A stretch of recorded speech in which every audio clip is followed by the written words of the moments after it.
You're welcome back. The Nollywood industry is worth over 853 billion naira, and that's an equivalent of 5.1 billion US dollars. That's 1.2% of the revised GDP of the Nigerian economy, and that has been our topic for today. And not just about the Nollywood, but also the creative industry, where we also have music and theatre art as well. And we've been talking to Damdola Kimbami and Duben Arab, economists from the Financial Derivatives Company Limited. Thank you for still sticking around with us. I want us to start on this note before we wrap up the show.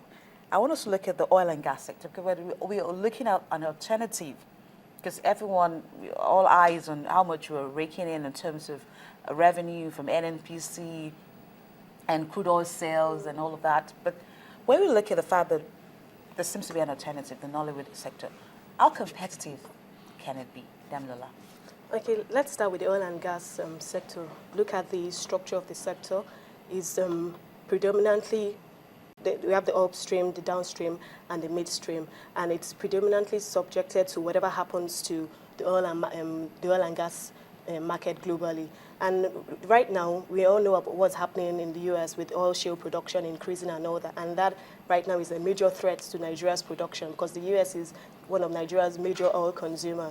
And if their projection comes to pass, with them being the #1 leading producer of oil come 2015, 2017, how does that affect Nigeria? Obviously, that means the consumption of Nigeria's oil will reduce. And if the consumption of our oil reduces, it's going to affect our revenue. So how, if you compare it to Nollywood right now, I think there's, it just highlights the opportunities in the Nollywood industry, because we've barely scratched the surface in the Nollywood industry. There's so many talents out there that we can benefit from. There's so many things we can do out there, and we're not subject to U.S. increasing its production of oil, or U.S. increasing its production of its movies and all that. Instead, we can now focus on making ourselves competitive in that sense. So it just identifies that, or just highlights the fact that it is one avenue that we can tap into.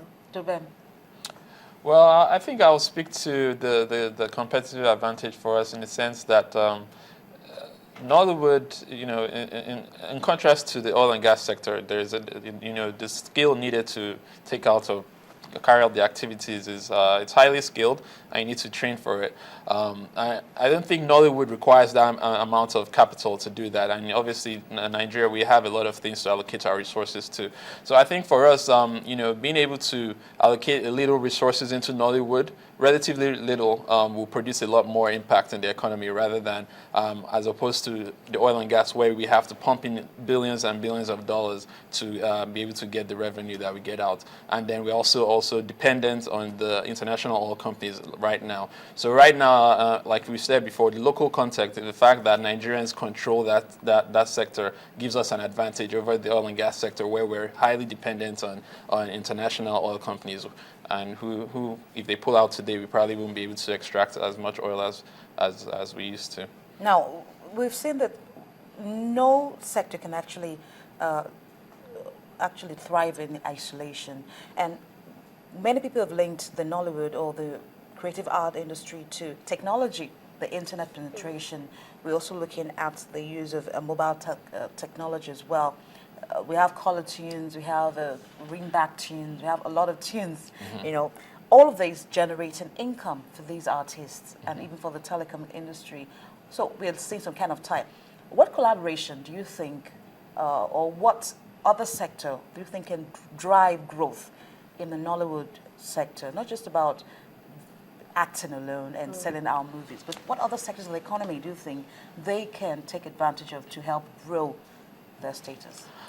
I think right now the sector that could collaborate better with the creative arts is probably real estate, in the sense that if you see in our report, we also have that there are only 55 indoor cinemas in the country, as opposed to the states where they have about 6,000. So, I mean, if you look at the ratio, and our populations aren't that much different. We're about 180, they're about 300 million. So, I mean, there's a huge gap there. So the real estate sector, people who are interested in it could collaborate to build more cinemas. in places that it makes business sense for them. I'm not saying they should build in the village, but in a place where they will be guaranteed to make more money. And there's obviously a demand. If you see every time they open a new cinema, the place is full. I mean, it's always thronged up with people. So obviously that means that there is a huge deficit and in terms of entertainment. And I'm sure there are states that don't have a cinema at all. And there are obviously people who have that income caliber to feed into that opportunity. So we're looking at the value chain here, Yeah. not just the Nollywood industry, Yeah. standing on its own. We're looking at value chain. Now, apart from the real estate, Damilola, what other value chain? I think the Can we look ICT at? sector is another sector that they can collaborate with, because if you look at it right now, everything is almost done or practically done on social media or via social media and all that, Twitter, Facebook, WhatsApp. And it's one avenue that even in the States and other countries that are using to promote their products. And so I feel that, I think Nollywood should actually tap into e-commerce or social media, collaborating with all these online industries like Konga, Jumia, and all. Iroko TV is already doing that, because I think it will be a good avenue to advertise their movies, a good avenue to even distribute, because distribution is one of the major constraints that these players in this industry are facing. So the ICT is something that they should actually consider, because it would help them even reduce costs. It will help them even to fight to an extent piracy. Dubem, for the artists and Nigerians who are also aspiring to be artists, whether you're a musician or you're acting, people have talked about the fact that they earn a lot of money, that thereby increasing their purchasing power as individuals and contributing to the Nigerian economy, because for any economy to grow or to thrive, you need people to buy your products that you're selling. So how do we link the growth of the Nollywood sector or industry to the purchasing power of Nigerians being able to live a better life, better living conditions? Well, I mean, like you said before, no one person no one is an island here. So an artist, even though you hear he has a contract of 80 million naira, he actually is not the only one consuming that money. He actually has a manager, he has makeup artists, he has people who work around him. So the income he gets actually is distributed to those people, and it trickles down, and then that's how. So he's empowering other people. Yeah, he actually. Well.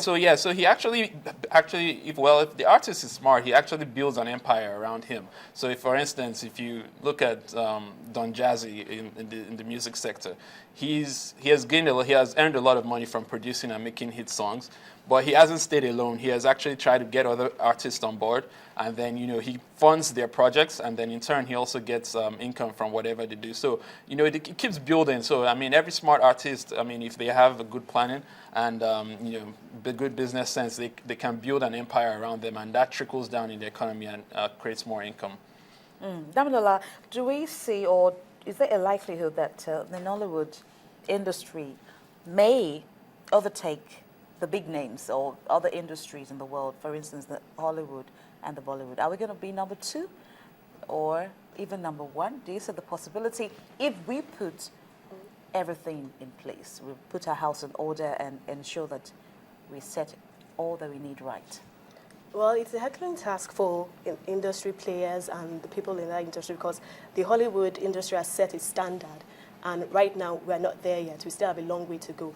But if the necessary requirements are put in place, incentives are there, investments are there, I think we have a shot at it. Because right now, in terms of quantity, we're doing pretty well. So we just need to focus more on the quality of what we're producing. We need to know who our target audience is, because that also will determine the kind of movie you are going to make.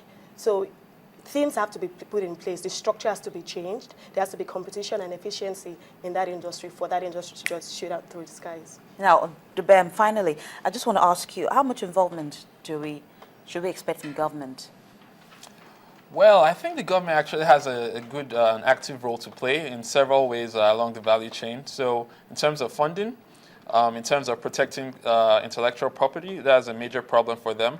Also, it's also a platform for the government to use to build the image of the country. Obviously, now the Nigerian image is not particularly very good in the public and international public. So, government has to make sure that the kind of movies we make also help to bolster our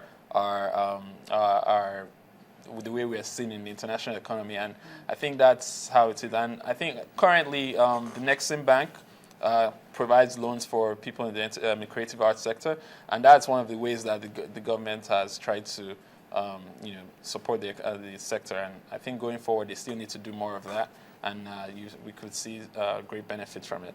All right, and that's where we'll have to end this conversation. Thank you for your time, Dubem Ara and Damilola Akibami, both our economists from the Financial Derivatives Company. Thank you so much for coming on the program. And on this note, we wrap up Business Morning. Thank you for watching. We do appreciate your time with us. We hope that you join us again tomorrow. I am Bolaji Akinwale. News Track is next.